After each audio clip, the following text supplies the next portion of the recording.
a 1,000-year-old recipe: garlic, wine, bile from a cow's stomach mixed in a brass vessel and left for 9 days. It was tested against one of the most dangerous superbugs in modern medicine, MRSA. Researchers at the University of Nottingham expected at best a modest antibacterial effect. The mixture killed 999 out of every 1,000 bacteria.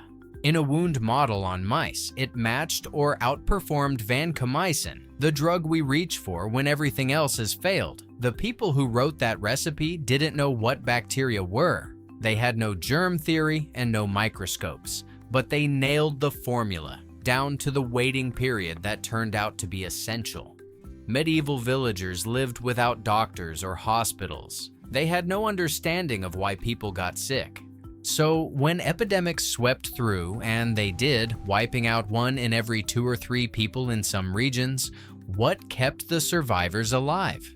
It wasn't luck. It was a system. And part of it is still written in your DNA. So if there were no doctors, who was keeping people alive? In most medieval villages, the answer was a woman. She was called the wise woman. Older, often a widow, and she knew things. Which root to boil for a fever? Which leaf to press against a wound that wouldn't close? She delivered babies and laid out the dead. None of it was written down. The recipes lived in her memory, passed from her mother or grandmother, sometimes coded into rhyme so nothing would be forgotten.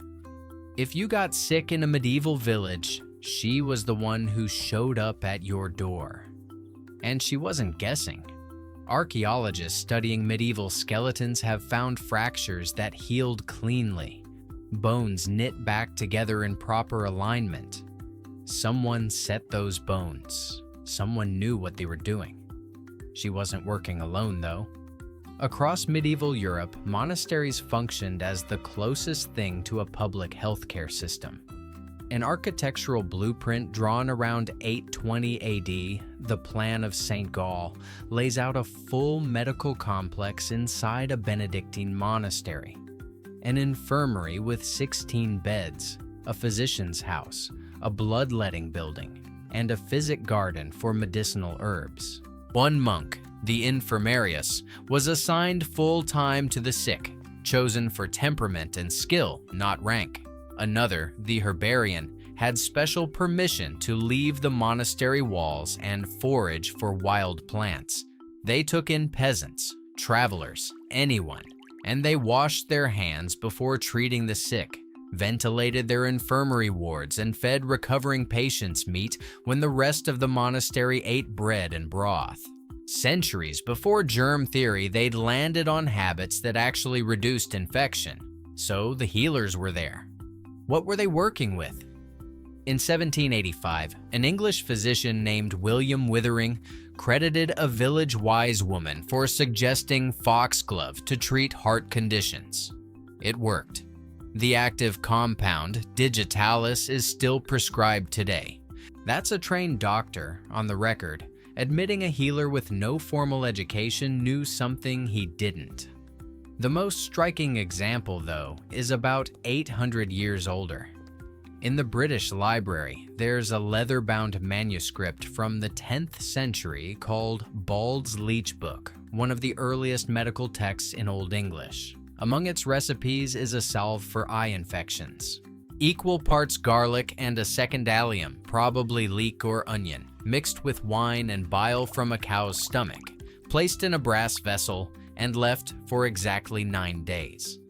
In 2015, a team at the University of Nottingham decided to recreate it. Dr. Christina Lee, an Anglo-Saxon scholar, translated the recipe. Dr. Freya Harrison, a microbiologist, built it in the lab, using wine from a vineyard near Glastonbury with roots in the medieval period. They followed the original instructions to the letter. You already know the headline result from the top of this video. Near total destruction of MRSA biofilms. Performance on par with our antibiotic of last resort. What actually stunned the researchers was something else. No single ingredient did anything on its own. Not the garlic, not the wine, not the bile. Only the full combination, prepared exactly as the manuscript described, including that 9-day wait, produced the effect. The medieval authors hadn't stumbled onto one useful compound.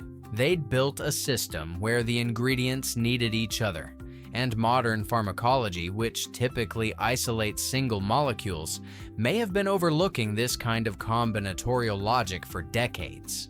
People who couldn't see bacteria, people who had never heard the word infection, and they wrote a formula that matches or outperforms our strongest drugs against our worst superbug.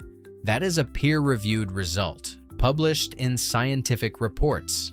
People and plants could only take you so far, though. When a real epidemic hit, the kind that killed 1 in 3, survival came down to something else entirely. And medieval communities figured it out centuries before the word for it even existed. The third layer of defense was space.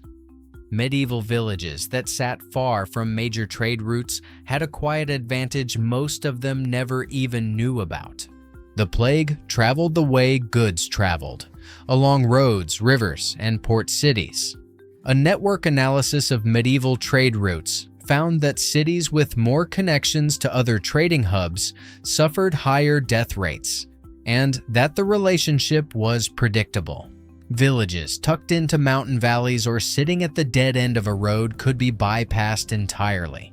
Nobody planned it. The bacteria simply couldn't reach them.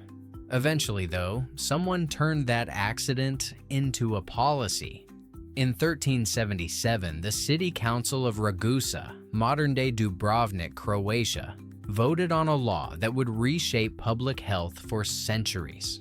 The document still exists in the Dubrovnik archives, dated July 27, 1377. 34 of 47 councilors voted yes. The law stated that anyone arriving from a plague-infected area had to spend 30 days on the island of Mercan or in the town of Kavtat before entering the city. No exceptions. No one from Ragusa was allowed to visit the isolated. No one could bring them food unless assigned by the council. Break the rules, you'd be fined and forced into isolation yourself. They called it a Trentino, from Trenta, the Italian word for 30. It was the first formal quarantine legislation in recorded history, and the council's chief physician, Jacob of Padua, went further. He advised building a treatment site outside the city walls for anyone showing symptoms. Separate the sick from the suspected. Separate both from the healthy. These people had no germ theory. They couldn't have told you what a bacterium was.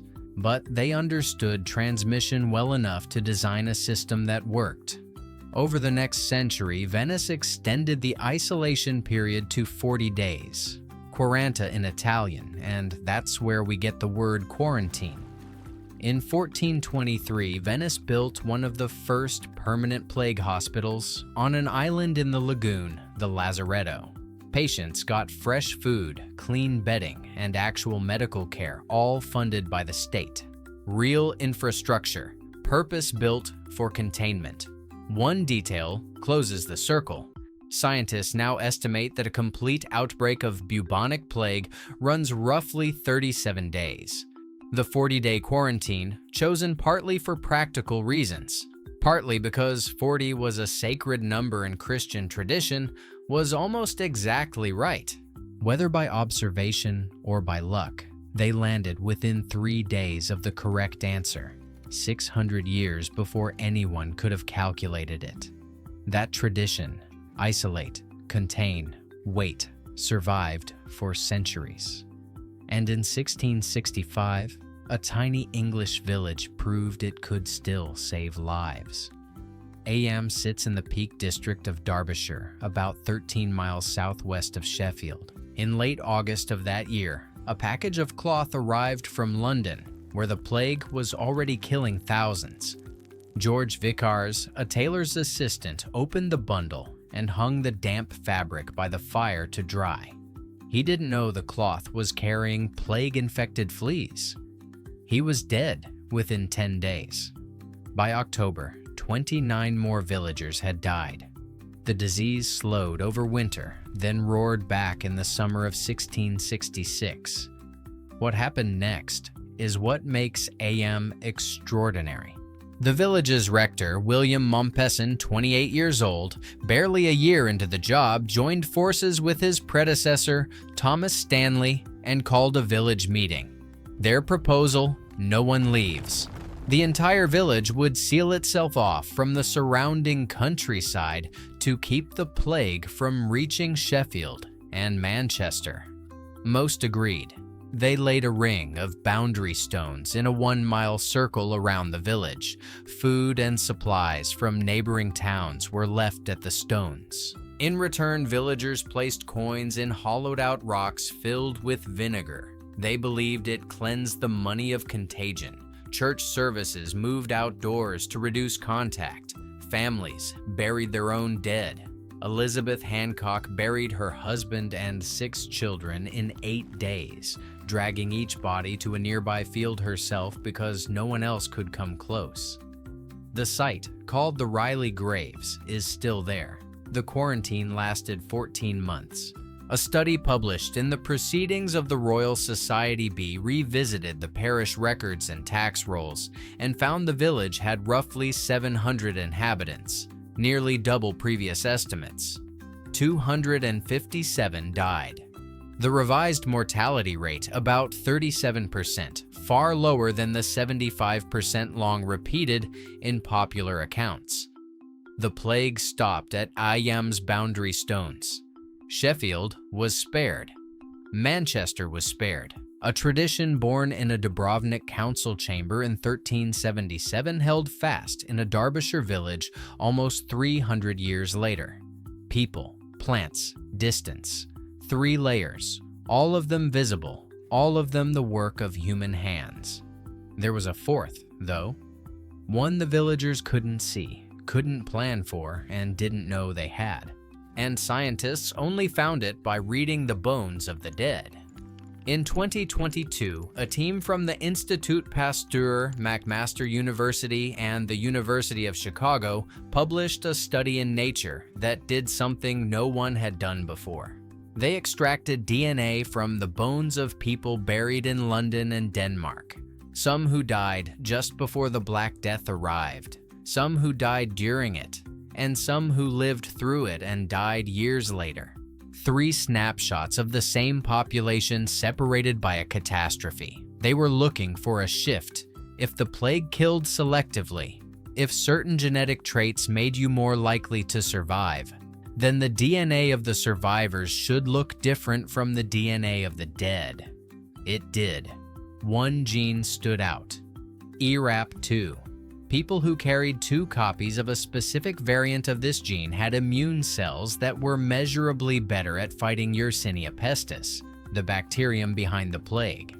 Their macrophages, the white blood cells that eat and dismantle invaders, processed plague bacteria more efficiently and presented the pieces to other immune cells faster. It was like having a security system that not only spotted the intruder, but raised the alarm before it could spread. The frequency of that variant jumped in the post-plague population. Natural selection, playing out in the span of a few years. The people who had it lived. The ones who didn't were more likely to die. And when the survivors had children, they passed the advantage on. Evolution doesn't hand out gifts for free, though. That same ERAP2 variant, the one that helped your ancestors survive the deadliest pandemic in recorded history, is today a known risk factor for Crohn's disease. The immune system it supercharged against medieval plague now overreacts to things that aren't threats. Protection against one enemy became vulnerability to another. The researchers described it as a balancing act evolution plays with our genome. What saved lives in one era causes suffering in the next. There's another piece of this puzzle, though it's still being debated. Researchers studying descendants of AM survivors found a genetic mutation called CCR5 delta 32 in about 14 to 15% of the population, higher than the roughly 10% found in neighboring English villages. That same mutation happens to block HIV from entering human cells. The connection is striking, but the sample size was small, and the researchers themselves called their results supportive but not conclusive. Other scientists have argued that smallpox, not plague, was the real pressure behind the mutation's spread. The question isn't settled. But the pattern, an ancient epidemic leaving a genetic fingerprint that reshapes vulnerability to modern diseases, keeps showing up. The plague didn't just kill millions of people, it edited the human genome. And the edits are still running. So here's what we've actually seen. Medieval villagers faced the deadliest pandemic in recorded history, with no germ theory, no antibiotics, and no doctors. What they had was a system, even if they never would have called it that. They had people. Wise women who learned which plants healed and passed that knowledge down through generations of whispered recipes. Monks who built infirmaries with ventilated wards and medicinal gardens, washed their hands before treating the sick, and opened their doors to anyone who showed up. They had plants. Combinations of ingredients that modern pharmacology dismissed as folklore until a team in Nottingham followed a 1,000-year-old recipe to the letter and watched it destroy a superbug that our best drugs can barely touch. They had distance, a concept born in a council chamber in Dubrovnik in 1377, tested across centuries, and proven in a Derbyshire village where a 28-year-old rector and a ring of boundary stones held back an epidemic that could have swept through northern England. And they had something they never knew about.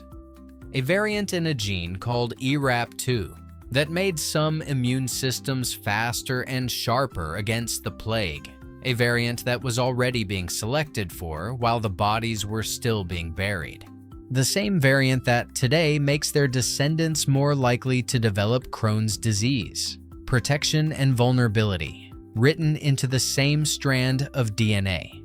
A 1,000-year-old recipe in a brass vessel. Coins soaking in vinegar on a boundary stone. A genetic mutation still shaping immune systems 6 centuries later.